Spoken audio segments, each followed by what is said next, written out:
বন্ধুরা আজকে কি কি রান্না হলো? ভাত, শীতের সকাল, রান্না দেরি। যে ডালের বড়া করেছি, এই যে মেন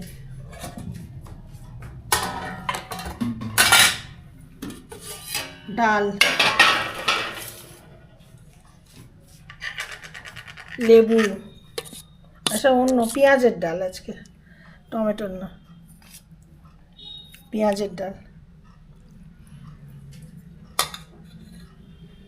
আর হয়েছে ফুলকপি চিংড়ি। বড়ার তরকারি হয়নি, বড়ার পরে তরকারি হবে একটা। এই যে ফুলকপি আর চিংড়ি, সবই ফুলকপি, দু একটা আলু আছে। আর কি হয়েছে? আর কিছু হয়নি, খালি খাবো। বন্ধুদের কিছু বলে দাও। টাটা, তাহলে আবার নেক্সট ভিডিওতে দেখা হবে।